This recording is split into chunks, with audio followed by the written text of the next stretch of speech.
Garbė Jėzui Kristui. Nuoširdžiai visus sveikinu susirinkusius mūsų Lietuvos Biblijos draugijos 20 metų jubiliejų šią nuostabią šviesią pavasario dieną. Aš esu dėkoju, kad atradot laiką ateiti ir kartu pabūti valandėlę su mumis, pasidžiaugti tuo nueitu keliu, tuo Dievo žodžiu, kuris iš tiesų mus keičia, brandina ir daro mus panašesniais į Dievo sūnų.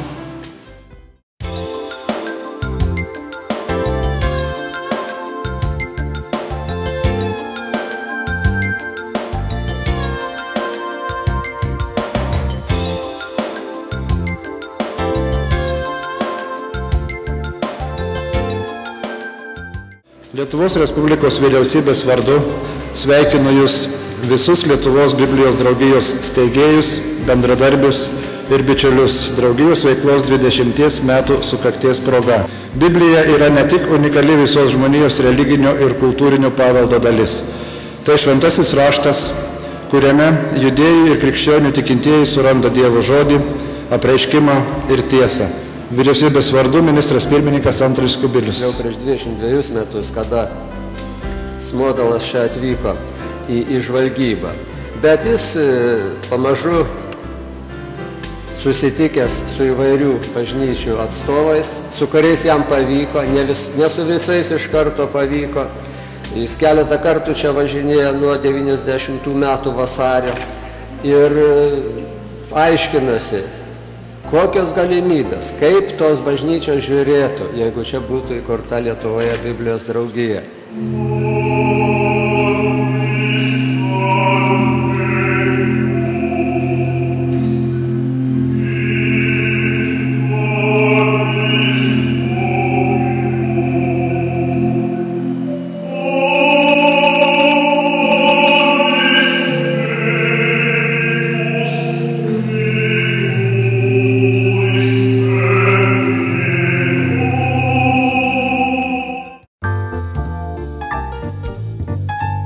Didelė dalis draugijos išleisto šventojo rašto ir kitų knygų yra padovanota mokyklų bibliotekoms ir globos namuose augantiems vaikams.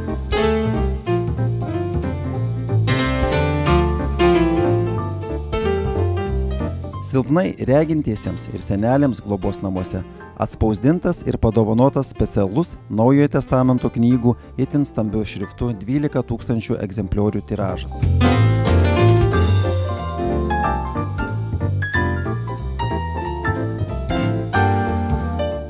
Parodą Biblija istorijoje ir šiandieną su įspūdinga didžuve aplankė apie 75 000 vaikų ir suaugusių. Iš viso paroda eksponuota 60 skirtingų Lietuvos vietų.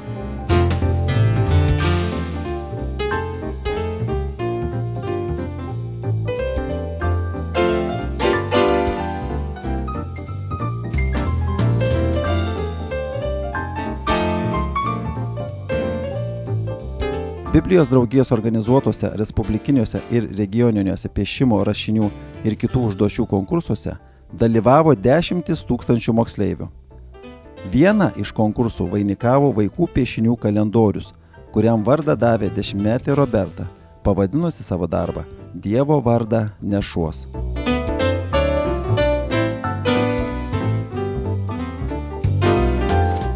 Žiūrint į šituos darbus, atrodos, kad Lietuvos Biblijos draugija išgirdo apaštalo Pauliaus raginimus. Kristaus žodis tegyvuoja jumise vaisingai.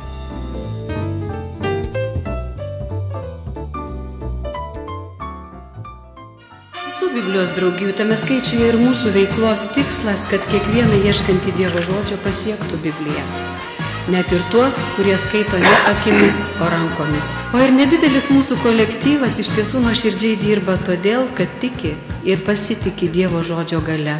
Jog per mūsų kasdienius darbus Dievo dvasia paliečia žmogų, teikia viltį ir keičia gyvenimą. Aš tik tiek galiu pasakyti, aš džiaugiausi, kad yra tiek švento rašto mylėtojų.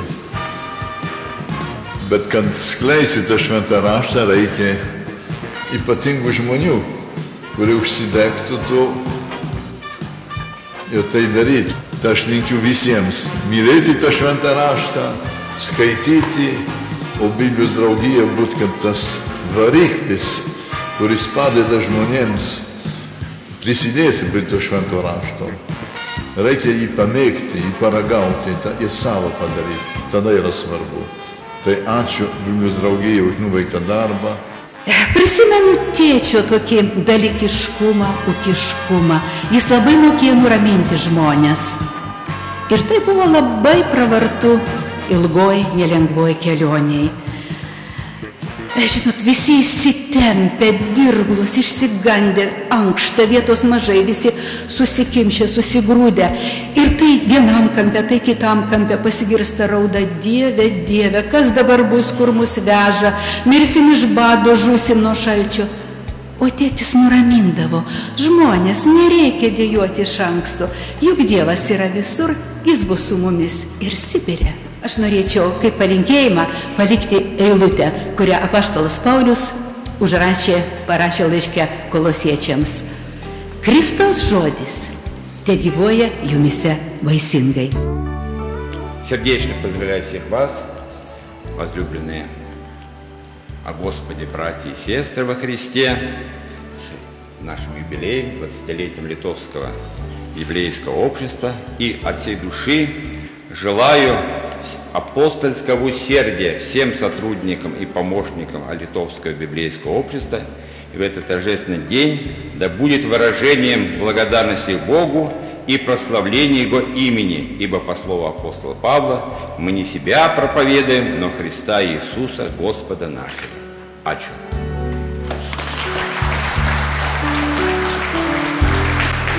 As always, in Bible societies, we try to explain we are biggest family, Bible family. Ir Biblijos draugijos tai yra kaip viena pati didžiausia šeima. We have different background, different rules and traditions. Mūsų istorija skirtingose šalyse gali būti skirtinga, jos ilgumas nevienodas, galbūt taisyklės kai kurios skirtingos. Different languages. Skirtingos kalbos. But Bible, Word of God, is same. Biblija, Dievo žodis, yra tas pats. And this Word of God unite everybody. Ir būtent šis Dievo žodis mus visus vienyje.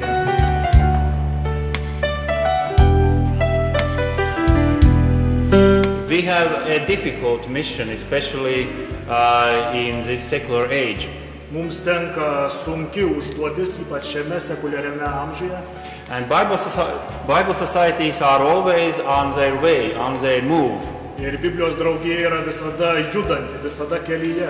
We are always reforming, structuring, restructuring. Some of you know very well all these jargon terms. Reformuojam, restruktūrizuojam. Žinoma, daugelis jūsų puikiai šios žargoniškus žodžius žinot. And that's why we have this suitcase thing which looks like a suitcase, but that's not really a suitcase. Dovanėlę, kuri, kaip matot, labai panaši į lagaminą. And I'm sure that in these times of challenges it will help you very much. Ir tikiuosi, kad šiais iššūkių laikais tai bus labai naudinga. Thank you. Ačiū.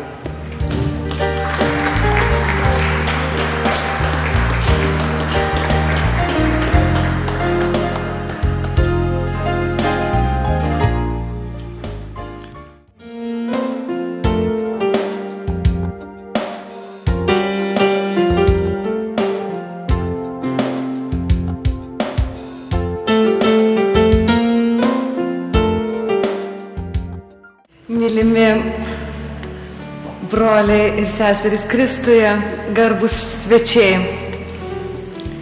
Enerche en hologos, kai hologos en proston. Klausė manęs, kokia nauda skaityti Evangeliją graikiškai. Atsakysiu, jog pridera mums vedžioti pirštu palei raides, kurios patvaresnės nei iškaltos akmenyje.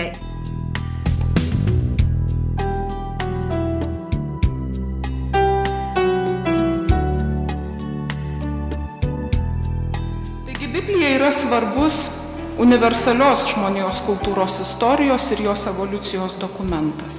Jie yra įdomi įvairioms mokslo sritims, tokių mokslų sritims, kurių metodas reikalauja tikslumo ir davinių aiškumo. Kuomet Bibliją atsiverčiame kaip tikėjimo knygą, ji mus anksčiau ar vėliau išmuša iš kasdienybės ir drąsina leistis vėlgi labai neįprasta kryptimi. Klausimų, kas tai ir kodėl taip kryptimi.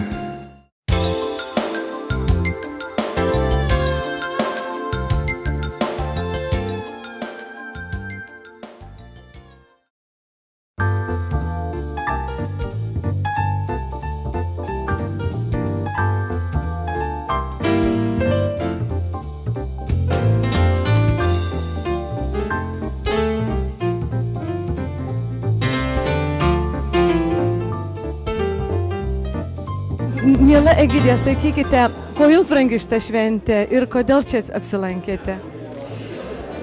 Šiandieną švenčiam Biblijos draugijos įkūrimo 20-metį. Man labai brangi šitą šventę, kadangi labai brangus yra Dievo žodis, kurį randi šventajame rašte.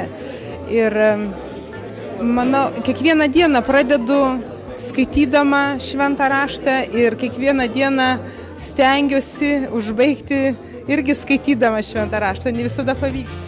O sakykite, esate taip pat ir verslo žmogus, o kaip derinate irgi darbą ir tikėjimą? Nu, tai yra neatsiejama, tuo, kuo tu gyveni, tuo ir vadovaujasi dirbdamas.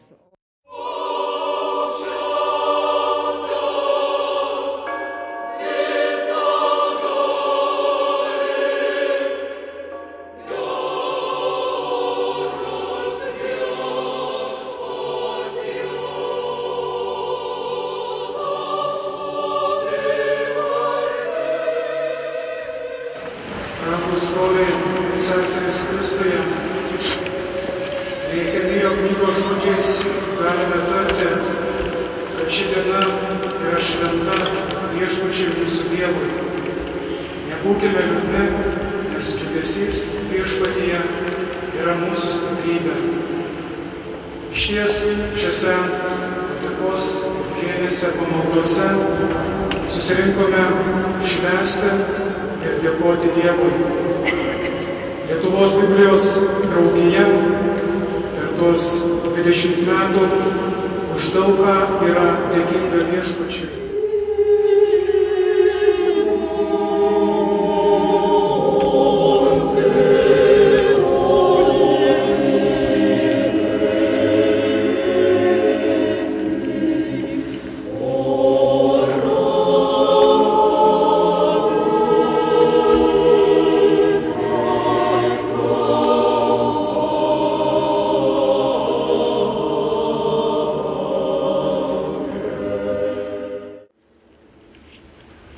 Ieškokite viešpatės, kai galima jį rasti. Šaukitės jo, kai jis arti. Tepalieka nedorėlis savo kelią ir nusidėjėlis savo kėslus. Te grįžta jis pas viešpatį, kad jo pasigailėtų. Pas mūsų Dievą, nes jis labai atlaidus. Juk mano mintis, ne jūsų mintis, o mano keliai, ne jūsų keliai. Tai viešpaties žodis.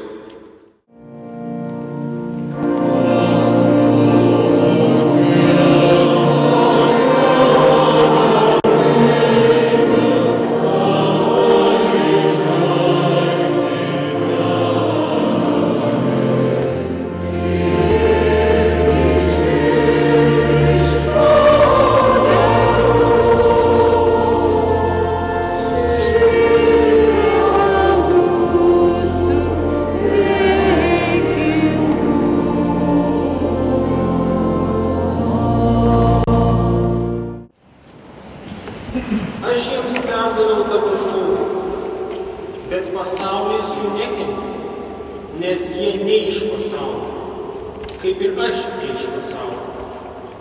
Aš neprašau, kad juos paimtum iš pasaulio, bet kad apsaugotum juos nuo piktojo. Jie nėra iš pasaulio, kaip ir aš ne iš pasaulio. pašventink juos tiesa, tavo žodis yra tiesa.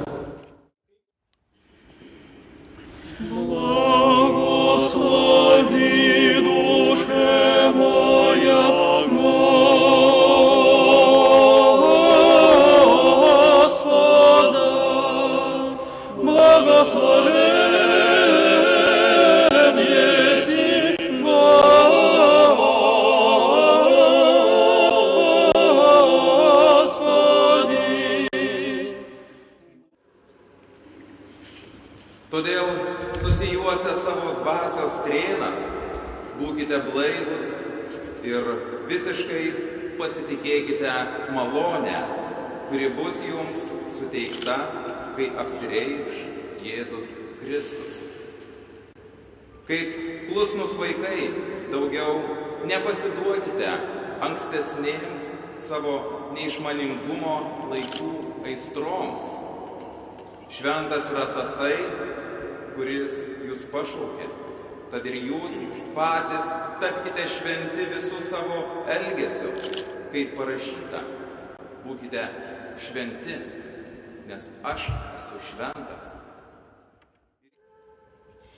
Žemė pranyks ir dangus, Dievo žodis liks, jo žodis liks per amžius. Žemė pranyks ir dangus, pranyks ir dangus,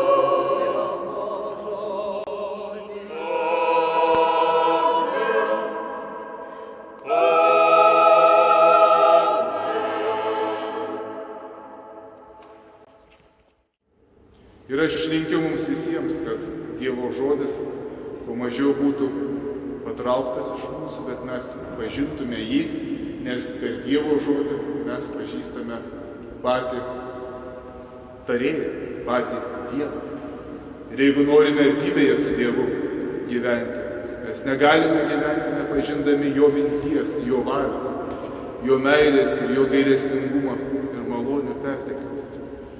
Taigi žodis tai yra Dievo balsavimas greta mūsų, tai yra Dievo lakanti širdis, kuris tai kviečia, kad kiekvienas žmogus pasaulyje prie jo prieitų, su juo susidraugautų, jį pažintų, jį paliestų ir jame gyventų.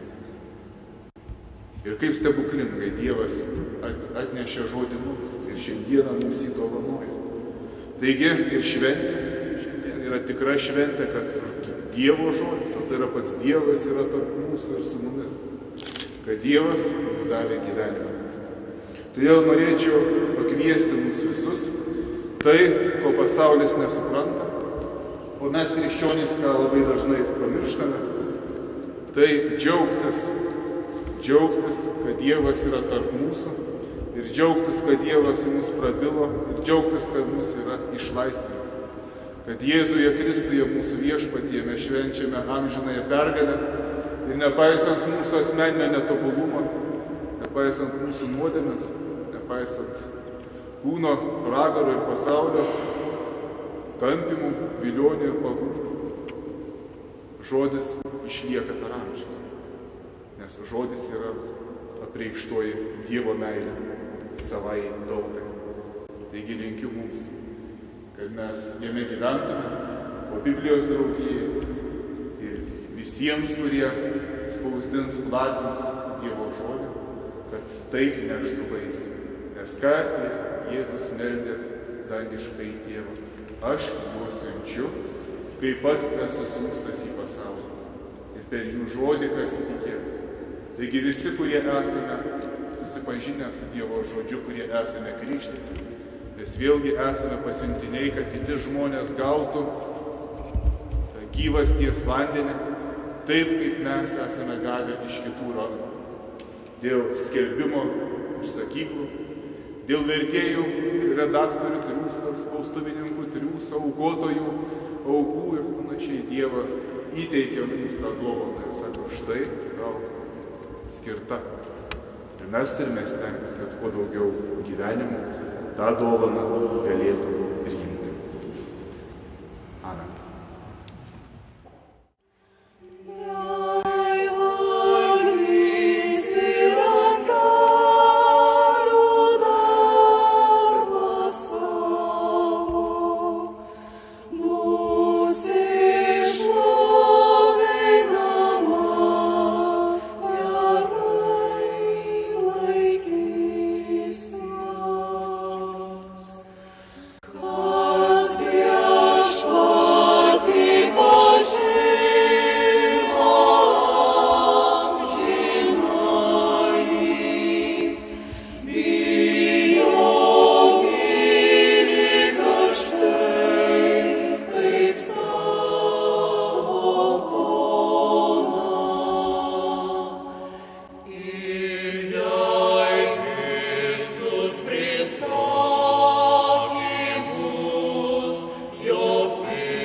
Tėve mūsų, kuris esi danguje, teesie šventas tavo vardas, teateinie tavo karalystė, teesie tavo valia, kaip danguje, taip ir žemėje.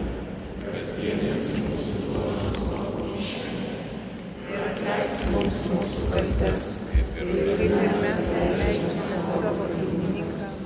Ir neleisk mūsų mundyti, bet gelbėk mus nuo pikto, nes tavo yra karalystės.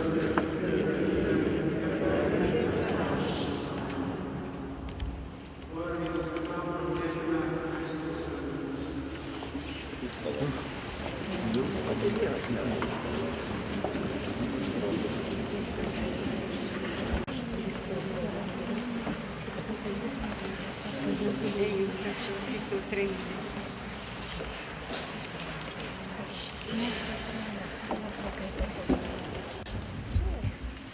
Reikia visi Arono palaiminimo. Viešpats telaimina ir jisai saugoja tave. Viešpats Dievas, te apšviečia tave savo veidu ir tesi tau malonus. Viešpats Dievas, te pakelia savo veidą į tave ir te suteikia tau savo ramybę.